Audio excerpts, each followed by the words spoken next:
Olá, sejam mais uma vez bem-vindas e bem-vindos ao nosso canal Aliteração. Continuando a nossa trajetória reflexiva múltipla, eu tenho a alegria de trazer para vocês hoje uma conversa muito rica que eu tive com o Luiz Fernando Prado Uchoa.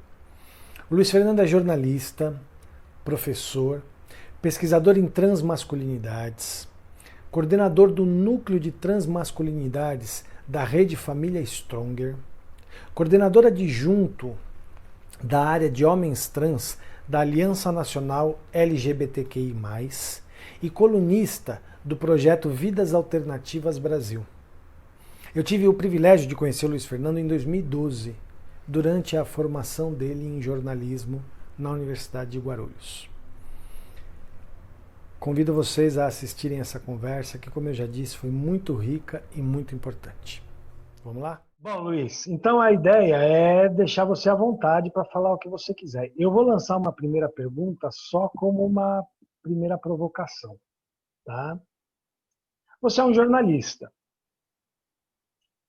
e com isso você faz um uso muito específico da palavra. E aí eu queria que você tentasse falar para mim num primeiro momento o que é a palavra na sua vida e na sua história. A palavra enquanto possibilidade de uso dessa palavra na sua atividade, na sua atuação como jornalista, como militante, enfim. Eu queria que você falasse da importância da palavra para você. Sem a palavra, eu não tenho matéria-prima para trabalhar. Porque os artistas plásticos, os artistas visuais têm a imagem para poder expressar alguma coisa. Sem a palavra, eu não consigo expressar sentimentos. Por mais que a palavra tenha suas limitações, eu não consigo informar o que está acontecendo para as pessoas, eu não consigo promover uma crítica, uma reflexão, porque o papel do jornalista também é esse, através de quando você traz uma notícia, quando você faz uma grande reportagem, é fazer com que a gente saia do seu lugar comum e entenda outras realidades. A palavra, basicamente, é a peça fundamental do trabalho do jornalista. Que eu penso que o uso da palavra jornalista é algo que deveria ser repensado, porque nós não somos vinculados a esse veículo mais há muito tempo. O jornal hoje, ele não reflete a profissão, porque muitos de nós hoje migrou para as redes sociais, migrou para a questão da redação publicitária, onde o uso da linguagem através de um bom texto, falar de um produto ou de um serviço, a trabalhar com assessoria. Então, o jornalista, eu penso que não deveria nem ser jornalismo o nome do curso, deveria só ficar em comunicação social. Porque você condicionar essa profissão a veículo é muito complicado, porque jornal poucas pessoas leem hoje. Por mais que tenha os veículos online, tudo, é portal. Não tem mais a ideia do jornal. Hoje só as pessoas mais velhas consomem jornal. Ele embrulha peixe no dia seguinte. Mas hoje a gente tem uma ideia de comunicação muito outra, ela é muito dinâmica. O que eu falei para você há 5 segundos atrás já não conta mais. O que conta no processo de fala é o que eu estou falando daqui por diante. A memória não compete para o jornalismo diário. Ela serve para alavancar um tempo para virar pesquisa, mas não é o papel do jornalista isso. Que eu penso que deveriam ser comunicólogos. Nós somos profissionais que estudamos e vivemos a comunicação. E a gente tem que entender o que é essa comunicação. Porque quando você fala para mim palavra, sem ela nós não fazemos nada. Porque é ela que nos norteia, é ela que basicamente nos dá ferramentas para promover a conexão entre você e o público, a pessoa que te lê. Porque sem isso, imagina se nós vivêssemos sem a palavra. Nós não estaríamos nem conversando agora. Nós não estaríamos aqui de forma remota conversando. Nós não teríamos tecnologia para isso. Porque graças à comunicação, graças à estruturação de palavras, que foi possível criar tudo que existe. Porque sem isso não seria possível todas essas epistemologias existirem. Porque eu preciso, um sistema fechado, como Maturama falava, me comunicar com outro sistema fechado. Porque nós somos sistemas fechados. O que está em mim, eu tenho que tentar transmitir para o outro.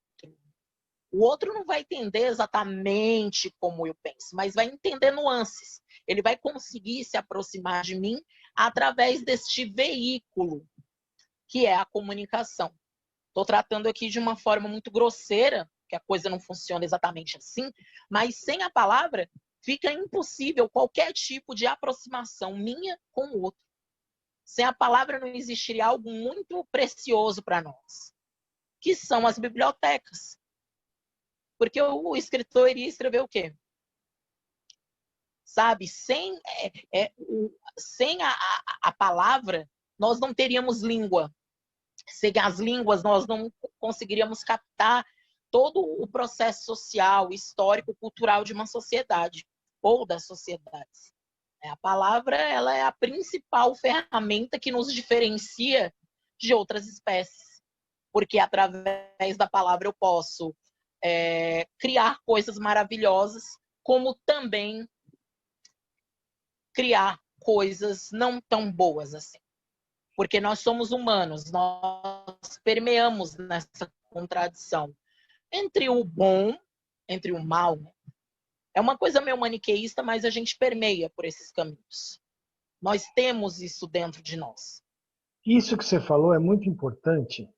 Você falou a questão de, enfim, palavra enquanto memória, palavra, né, palavra enquanto informação, mas você falou uma coisa assim, a palavra que aproxima. Só que agora, com essa sua última fala, eu quero te provocar num outro lugar. E a palavra que distancia? Porque a palavra também distancia. Principalmente hoje, a gente está vivendo um período da nossa história social no Brasil, em que a palavra também é uma arma de distanciamento muito grande. Fala um pouquinho sobre isso. O que acontece? Como eu disse, nós vivemos entre o bem e o mal. Nós somos o bonzinho e o malzinho. Eu não gosto muito dessa coisa maniqueísta, sabe? Mas ao longo da história da humanidade, você vê que as coisas elas foram por o caminho A e o caminho B, porque é o uso que eu faço das coisas. As pessoas vêm com um discurso muito pobre, atacando a questão das redes sociais. Falei, gente, sabe o que vocês têm que entender? Que por detrás de tudo existe um ser humano. Não é a rede social sozinha que promove o discurso de ódio. É um ser humano por detrás que controla através de algoritmos e através das suas ilhas digitais, que não é nem bolha, é ilha.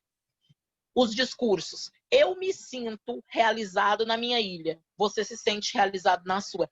E por aquilo eu vejo a realidade.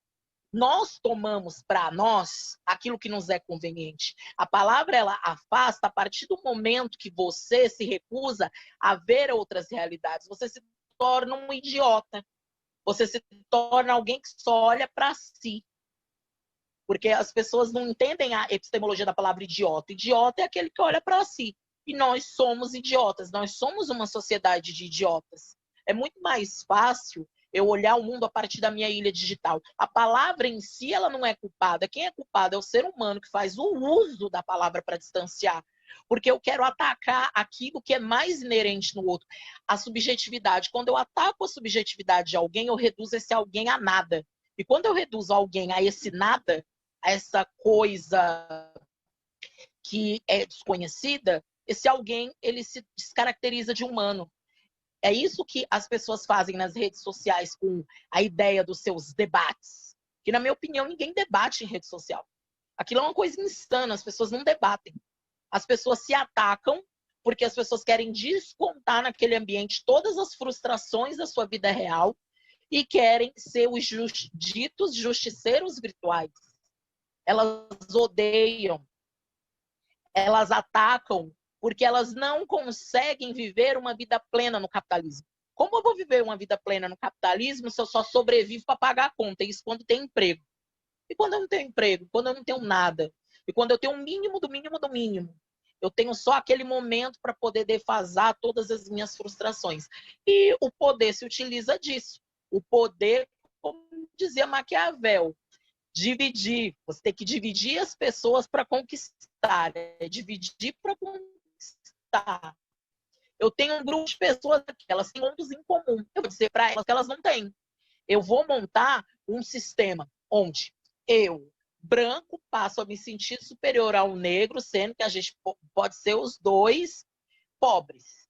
Mas eu proporciono ao branco a falsa sensação de que ele, pobre, mas ele vai ter um instrumento de dominação do outro que é negro.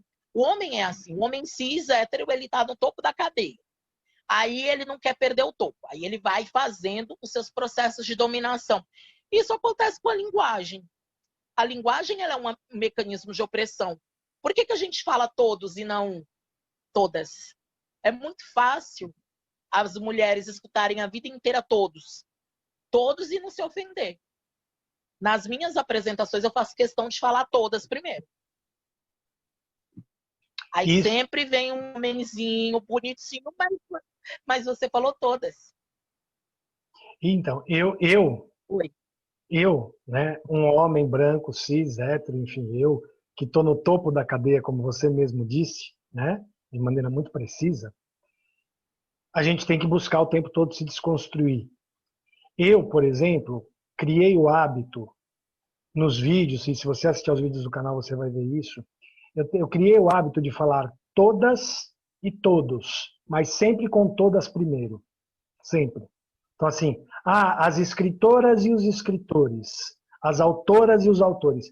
E uma vez, foi muito engraçado, porque uma professora mandou um comentário para mim no canal, falando assim, mas não precisa, porque não sei o que. Eu falei, então, isso é um debate muito interessante, porque realmente, pela norma padrão da língua portuguesa, eu não precisaria. O todos já dá conta. Mas o que é essa norma padrão da língua portuguesa? Né? O que ela representa historicamente? O que ela representa politicamente? E aí eu falei para ela, só que é um debate que a gente não vai poder fazer aqui agora. Falei para esta professora, né? Mas que é um debate muito interessante que a gente poderia fazer qualquer dia. Porque eu sempre faço questão, porque eu acho que é isso. Eu acho que a gente tem que tentar se desconstruir o tempo todo e refletir sobre. Não é porque uma coisa é tradicional que necessariamente ela não deve ser questionada. Né? Então, a tradição da norma padrão que coloca o adjetivo ou o substantivo masculino como suficiente para designar um coletivo onde existem homens, mulheres, cis, trans, enfim, essa coisa, né? Onde pode existir todas as pessoas, né? É uma coisa que precisa ser debatida. Afinal de contas, por quê? Que é o substantivo masculino, o adjetivo masculino, que vai dar conta disso. Por que não criamos um outro, ou por que não fazemos questão de usar o feminino e o masculino para dar conta disso? Né? Então, eu acho essa sua colocação muito interessante. Mas eu quero aliviar um pouco a conversa agora e queria que você falasse um pouquinho, porque você, como jornalista, você faz uso da palavra de uma maneira muito, vamos dizer assim, de uma maneira mais literal. E não é literal 100%, Sim. porque a palavra nunca é literal 100%. Mas você usa de uma certa literalidade da palavra. E eu queria que você falasse um pouquinho sobre a palavra enquanto símbolo. A palavra que é usada para criar um mundo que não é exatamente um mundo da realidade, um mundo ficcional, enfim, a palavra enquanto símbolo para outras realidades. Queria que você falasse um pouquinho sobre isso. É que é assim, você pensar, por exemplo, eu escrevo outros textos que não permeiam pela literalidade, que permeiam pela intenção de uma mensagem. Então, quando eu e o Word, eu e o Word é um caso sério. Eu começo no caos, eu começo a escrever palavras sem ter conexão e vou escrevendo. Depois eu olho, faço uma segunda leitura dessas palavras e vou organizando em parágrafos. Aí depois vou fazendo a revisão para aquilo se tornar um texto. Assim, quando você pensa, às vezes a palavra não dá conta de expressar coisas abstratas como os sentimentos. A palavra ela é um meio para você tirar coisas do seu pensamento, expor para o outro, mas é algo que você sente que chega uma hora que ela não dá conta, que ela se limita. E aí você tem que usar outros recursos, aí vai as palavras. Aí você tem que contar situações envolvendo objetos ou envolvendo lugares, mas mesmo assim ela não dá conta. Chega um ponto que você tem que pensar em um outro recurso, porque sem ela você não consegue expressar o básico. Mas com ela você se vê numa armadilha, porque você fala assim, mas não é exatamente saudade que eu estou sentindo. Não é exatamente paixão que eu estou sentindo, ou que eu estava sentindo. É alguma coisa no meio, mas a língua não tem uma palavra equivalente ao meio. Aí você coloca essa palavra, por exemplo. Eu escrevi um texto sobre um encontro casual. Sobre encontro casual. E aí eu fui colocando, e as pessoas falaram, o texto parou no meio. Então, eu tive limitação de caractere. O editor falou, faz até aí. Aí ficou uma coisa no ar. As pessoas não entenderam se aquilo se prolongou, se aquilo acabou. Falei, gente, a intenção do texto é falar da liquidez. Então não é para ter um final. As pessoas sempre esperam uma história com um final. E eu não quero propor o final. Aí a pessoa, mas a história tá aqui, eu li, mas cadê o final? Cadê o final? Fala, então, gente, nem toda história é linear. Eu quero que você leia e entenda o que tem que entender. Você pode gostar ou não do texto, mas não espere o final. As pessoas querem um final. As pessoas acham que a palavra dá conta, mas ela não dá conta. A palavra para o escritor e às vezes para o jornalista, porque jornalista vive do sinônimo. Sinônimo de tal coisa, a gente não pode repetir palavra. E chega um ponto que o sinônimo não dá conta. Chega um ponto que as classificações que nós aprendemos da nossa língua não abarcam a mensagem que você quer dizer sobre determinados assuntos. E quanto mais pessoal o assunto se torna, pior fica. Chega um ponto que eu e o Word, a gente já desistiu de se entender e vai a palavra que está ali. Não é aquela que eu queria usar. Às vezes eu crio uns neologismos. Aí a pessoa fala, mas essa palavra é nova. Então, eu tive que criar um neologismo para poder expressar aquilo. Eu não sei se funciona, mas eu vivo nesse impasse com a palavra. E também, né, sobre a questão anterior que a gente estava conversando, a gente vive numa sociedade muito demarcada por padrões. Por padrões de feminino, padrões de masculino. Isso se reverbera na linguagem. O que eu tenho feito? Utilizado ou feminino masculino, ou linguagem neutra. Os três ao mesmo tempo no texto. Mas por que você faz isso? Justamente para demarcar que o masculino não é universal. E fazer com que as pessoas aprendam que a língua ela é viva. Ela é um processo muito vivo. A gente tem que utilizar todos os recursos que der para incluir as pessoas. Porque chegar ao ponto de ler um texto e falar, só existe essa narrativa. Na faculdade de jornalismo eu não escutei outras narrativas, eu não escutei formas de se fazer comunicação pelo ponto de vista de outros povos, e sim por teorias norte-americanas e europeias de comunicação. Será que só existem essas? Não existem outras? Não sei, sabe? Então, quando você pensa na questão de um ser masculino, não ouviam todas, não se acostumar com o texto no feminino, ele se sentir contemplado, você pensa, a mulher escutou todos a vida inteira, se sente contemplada, como você citou o caso da professora, não precisa. Por que não precisa? Porque a vida inteira ela foi pautada, alicerçada num sistema de uma língua portuguesa machista, misógina, patriarcal, e de uma língua que não deveria ser portuguesa. O nome da nossa língua já começa errado. Não é portuguesa, é brasileira. A nossa língua em nada tem a ver com a língua portuguesa. O som é diferente, nós temos influências de outros idiomas, graças a outros povos que vieram para cá. A gente tem influência do árabe, tem influência do espanhol, tem influência até do japonês, que eu nem sabia disso, vim descobrir recentemente.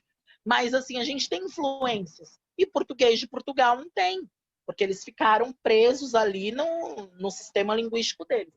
E aí, quando você me fala da palavra, ela tem que ser levada em consideração por um outro viés. A gente cria uma coisa que nos liberta e nos aprisiona, porque nós nos limitamos a uma regra. E ninguém questiona essa regra. Por que adjetivo é tal coisa? Por que substantivo é tal outro? A língua ela surgiu para estruturar melhor a nossa comunicação. Beleza. Só que, se essa estruturação não dá conta das relações da sociedade contemporânea, por que eu tenho que continuar com essa estrutura? Por que eu não posso modificar? Entende? Eu não sei se eu estou te respondendo, mas é isso. A palavra ela é uma matéria-prima, mas por trás dela é muita coisa envolvida. Não, você tá respondendo muito além do que eu perguntei, tá ótimo. Agora eu quero fazer uma pequena brincadeira histórica com você. Eu vou te dar 3 eventos corriqueiros que talvez você se lembre ou não da história.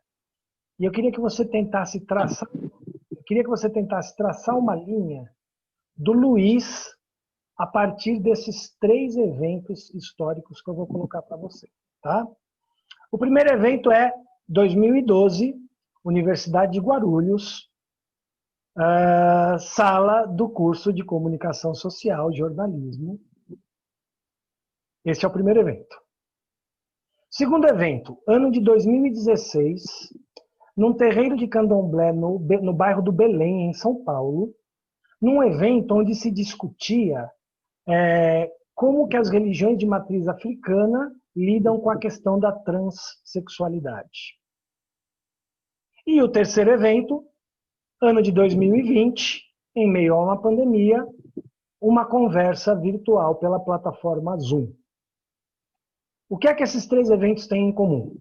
Nesses 3 eventos estávamos eu e você. Eu queria que você tentasse traçar uma linha histórica do Luiz, tendo esses 3 eventos como pontos. Vamos lá. 2012, eu na Universidade de Guarulhos. É muito complicado falar da Uni, assim, porque nesse processo eu estava me percebendo quanto pessoa trans, eu passei muita coisa nessa instituição. Essa instituição, ela me traz muita mágoa, ela me traz tudo que uma pessoa trans não deveria viver, e eu vivi. Graças a muita luta, eu consegui me impor, mas não foi fácil. Anos depois, eu volto nessa instituição como palestrante do curso de pedagogia, faço uma série de palestras sobre gênero, sexualidade, educação.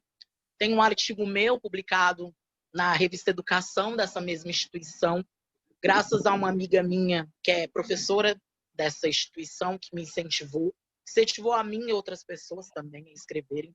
Acho que foi para o primeiro número dessa revista, uma coisa assim. Aí eu tenho essa conscientização acerca de mim e passo a lutar sobre mim. E aí o segundo evento, que foi na casa do pai Diego, Jairá, que é um amigo meu pessoal, amo, adoro ele, tenho verdadeira loucura por ele. Eu já conhecia ele anteriormente, quando ele era assessor na Alesp. Aí ele falou: olha, Luiz, na minha casa vai ter uma discussão sobre transexualidade. E a gente sabe que nem todos os terreiros de matriz africana, seja Umbanda, Candomblé, tem questões com transexualidade, mas ele é do Candomblé. Então vamos conversar sobre. Eu falei, olha, tudo bem, mas eu vou como militante, como ativista, eu não tenho religião. Ele falou, é melhor ainda. E aí eu já tinha consciência de mim. Quando você tem consciência de você, dos seus objetivos, você consegue falar aos outros com segurança.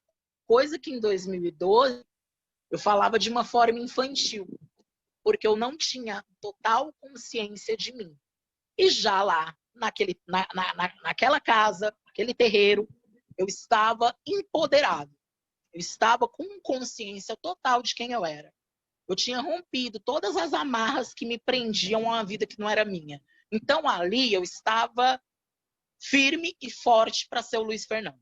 Ali, não, eu estava como um bambu, que as pessoas acham que bambu é frágil. Não é. Estava um bambu. Estava disposto a receber chuvas e trovoadas, porque ali eu estava forte para ser o Luiz Fernando. Em 2012, eu estava uma criança desenvolvendo a sua consciência. E hoje, em 2020, hoje eu já passei tanta coisa, mas tanta coisa, que hoje eu atingi um nível, Luiz Fernando, de ser que qualquer pessoa que vier falar qualquer coisa sobre mim, sobre o meu trabalho, sobre qualquer coisa, eu vou pensar 1 milhão de vezes se eu tenho que ouvir essa pessoa. Primeira coisa que eu vou me perguntar, qual o objetivo dessa pessoa em entrar em contato comigo? Segundo, por que essa crítica ou por que desse elogio? O que essa pessoa ganha e o que isso vai acarretar na minha vida? Se for uma coisa que vai me elevar, eu escuto. Se for uma coisa que vai me deixar mal, não escuto mais. Então, assim, diante dessa linha histórica que você me trouxe de 3 acontecimentos que vivemos juntos, eu posso te dizer que eu saí de uma pessoa, de uma total alienação acerca da minha identidade, acerca dos meus valores éticos e morais, para uma pessoa consciente de si. E quando você atinge a consciência de si, você tem tristezas e alegrias como qualquer outra pessoa, mas você compra a sua proposta. Antes eu não comprava a minha proposta, hoje eu compro. Mesmo que eu esteja errado, mas eu me dou o direito de errar. Antes eu não me daria esse direito, hoje eu me dou o direito de errar, mas sendo Luiz Fernando. Hoje eu não permito mais alguém me sabotar. Antes eu permitia. Isso é, sei lá, isso é muito importante, muito, muito lindo isso. Mas antes de eu falar mais sobre isso, eu quero aproveitar isso que você falou e falar e perguntar uma última coisa sobre a palavra. Então nós falamos da palavra memória, da palavra informação, da palavra símbolo, mas e a palavra ação? Porque você é um ativista que usa a palavra. Você é um jornalista que age, mas você é um militante, você é um ativista que faz uso da palavra. Então, o que é a palavra ação para você? O que é a palavra enquanto ação? Quando você fala, quando você traz às pessoas novas possibilidades de ser e fazem essas pessoas saírem do lugar comum. É muito fácil a pessoa ler alguma coisa e dizer, não é a minha realidade. Sim, ela tem total direito. Mas através daquilo que ela leu, ela vai pensar, mesmo que ela não queira dizer para você, minimamente, o quanto ela é a lei acerca de si e acerca do outro. É isso que eu faço com os meus textos. Quando eu escrevi um texto falando sobre mim, porque pediram, né? Falaram, faz um texto falando sobre as dificuldades de ser homem trans no Brasil. Falei, beleza, vocês querem mesmo, né? Tá bom. Comecei a falar da questão, hoje não é mais assim, mas na minha época você tinha que entrar com processo judicial, com laudo, foto, carta de testemunha, esperar a boa vontade do judiciário para trocar o nome e depois o sexo na documentação. Tive que relatar tudo isso para a pessoa. Aí pessoas vieram, nossa, eu não sabia que a vida de vocês era tão difícil. Eu falei, quem disse que a vida de pessoas que lutam pelo nome é fácil? Eu estou lutando por um nome. Eu passei quase 3 anos da minha vida desempregado por causa de um nome. Um nome. O nome define tudo o que você é. Nome e palavra. A palavra ação, é quando você convida, mesmo a pessoa dentro do seu privilégio, ela a agir acerca das opressões. Mesmo que ela não haja de forma prática, mas ela passa a pensar sobre outras realidades. Isso é o agir. As pessoas confundem a ação com mão na massa, e não é. A ação é quando você tira o outro do lugar comum. Você tira aquela pessoa da alienação, daquela coisa que a vida é a vida margarina. A vida margarina é uma farsa, uma mentira que as pessoas criaram para dizer que só é aquela possível, aquela família, só é possível ser daquele jeito. Quando você escreve um texto dizendo, olha, pessoas morrem porque são LGBTs que há mais, mas elas morrem não é porque elas querem. Elas morrem porque elas desafiam a forma de amar e de ser dessa sociedade. Aí a pessoa, mesmo que ela não haja efetivamente, mas ela, pô, meu, sério mesmo? Mas comigo nunca aconteceu. É verdade, mas acontece com outras. A ação, ela está em deslocar o outro do seu lugar. É quando você faz um texto e uma mãe de LGBT te procura e ela fala assim, nossa, eu não quero isso para o meu filho. Eu não quero. Eu não quero. E ela toma uma atitude. Qual a atitude que ela toma? Ela vai se juntar com outras mães que também não querem. Ela vai para um Mães da Diversidade, por exemplo. Ou ela vai fazer qualquer outra coisa. Ou quando você tem um pai, que ele fala, eu não quero ser esse modelo de homem que você falou no texto. Eu não quero deixar meu filho abandonado. Eu vou tomar uma atitude. Eu vou entender mais sobre pessoas trans. Porque o filho dele é um menino trans. Ele falou, não quero que meu filho escreva um texto como o seu, como se estivesse sangrando. Você está sangrando nesse texto. Você está chamando a morte. Falei, não estou chamando a morte. Eu estou dizendo que a gente morre. E não morre porque quer. A gente morre pouco a pouco. E não é a morte física, que as pessoas pensam em morte física, que é o que está ali, o que está posto. Você morre todos os dias quando você é ignorado.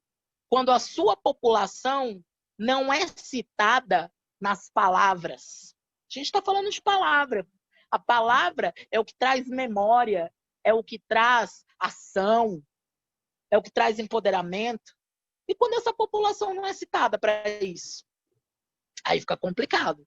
Então, por isso, a minha provocação é construir conteúdos a partir do olhar de um homem trans, para as pessoas entenderem que eu não sou uma coisa, que eu sou um sujeito. A palavra te traz para esse local de sujeito, porque sem a palavra você não é sujeito. Não entenda, nessa sociedade contemporânea, que nós temos uma linguagem desenvolvida, a palavra, não importa o idioma que seja, não importa, mas sem você ter o domínio da palavra, você não é sujeito. Sem ela, você não é sujeito. Como que eu vou numa universidade expressar o meu discurso? Eu tenho que ter o mínimo repertório acadêmico para poder falar acerca do assunto. Linguagem técnica, a gente desmembrou a linguagem. E através da linguagem, eu faço opressão. Eu oprimo as pessoas. Então, para você ser sujeito, você tem que se empoderar dela. Para você questionar o uso da palavra. Porque eu só questiono aquilo que eu conheço. Então, a palavra, ela tem isso. Ela chama para ação, mas ela também te faz ser sujeito. Porque se você não tiver domínio dela, você não é sujeito. Você não sendo sujeito, você não produz conhecimento. Não produzindo conhecimento, você é alguém que a sua história vai ser contada pelo outro. E esse outro vai deturpar fatos. Porque esse outro vai se aproveitar de você para fazer a manutenção do status quo. Por isso que eu incentivo as pessoas trans a escreverem. Não importa se você escreve certo ou errado. Escreva. Porque aí ninguém vai deturpar a sua história. E aí você está fazendo memória. E aí você está abalando o status quo. Porque você está transformando a palavra não só em ação, você está transformando a palavra em existência. A palavra está sendo um símbolo de existência. O Luiz Fernando pode morrer agora. Beleza, morri eu, fisicamente acabou. Mas tudo que eu escrevi e produziu ficou. E não vai ter ninguém que apague, porque sempre vai ter alguém que vai dar um jeito disso reverberar. Bom, nem sei o que dizer, porque, sei lá, é isso. Não preciso dizer mais nada. Eu nem sei o que dizer porque eu não preciso dizer. É isso. Luiz, querido, eu queria dizer para você que eu tenho acompanhado, mesmo de longe, alguns dos seus trabalhos. Eu tenho assistido algumas lives que você participa, enfim, tenho lido algumas coisas que você tem postado. Eu tenho acompanhado, né? Tivemos em alguns, né, nesse evento juntos em 2016, enfim. Eu tenho acompanhado de longe o seu trabalho e assim,